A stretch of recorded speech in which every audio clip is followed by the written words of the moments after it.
Karma Yoga, Chapter 3, Sloka number 26. Now I am chanting. Na buddhi bhedam janet ajnanam karma sanginam joshayescarva karmani vidwan yuktah samacharan. Na buddhi bhedam janet ajnanam karma sanginam जोषयेश्चर्व कर्माणि विद्वान् युक्तः समाचरन्।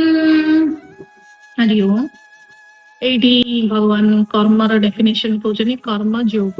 योग होउछि ना जेमति भक्ति योग, ज्ञान योग, बुद्धि योग।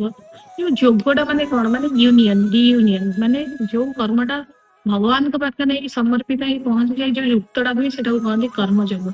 कर्म माने कौन कहले? It is not work, it is action.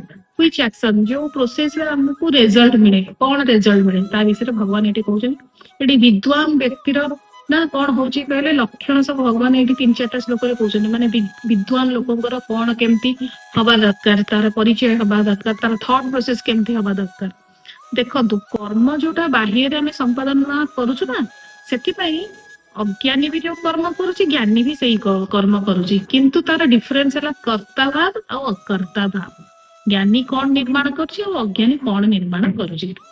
भगवान कहले आ पूर्व लोक संग्रह कथा बुझेदेले कि ज्ञानी लोक तो जानछनी लोक संग्रह करिया चेष्टा होगा, तो ता द्वारा कौन हम ना जो कर्म हम तार जो फल, माने तार जो फलटा माने सुख दुख लाभ क्षति, कर्मर फल माने कौन एया तो। किंतु अज्ञानी माने कौन करती? माने फल ही अटैच होती, किंतु ज्ञानी लोक माने फल सहित अटैच होती नहीं। किंतु भगवान कहले किंतु तांकर जो उत्साह, अज्ञानी लोक जो कर्म करने गोटे जिनस ही दरकार, गोटे कर्म करने उत्साह फैक्टरटा ही दरकार। कारण उत्साह न रही आप आलस्य ही जी, आप किसी कर्म संपादना करें। तेणु किंतु जो उत्साहटा अच्छी, ज्ञानी लोकर भी उत्साह हेले कर्म करिवो, अज्ञानी लोकर भी उत्साह हेले कर्म करिवो। किंतु डिफरेंस है से उत्साहटा ब्रेकडाउन न हो, ना बुद्धि भेदम माने बुद्धिर नाश किए न हो, ज्ञानी लोक द्वारा ये जिनसटा न हो।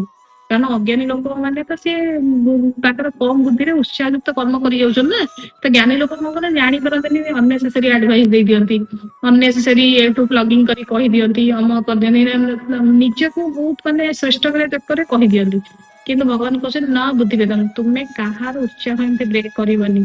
अर्जुन को कहते कारण जी श्रेष्ठ पुरुष से केबे कहार उत्साह ब्रेक करेनी। से कर्म हो ताको आस्ते आस्ते तार मुंडरे आस्ते आस्ते डाउनलोड करियो बुद्धिटा को, ज्ञानटा को, कि देख ये जो शरीर अच्छी आ द्वारा जो कर्म होची ये से केवल भगवान को पाई। तेणु भगवान काम जदि शरीर साधी जीव एटा ही श्रेष्ठ कर्म। तेणु यही भाया नॉलेज भगवान कृष्ण अर्जुन को देइतिले।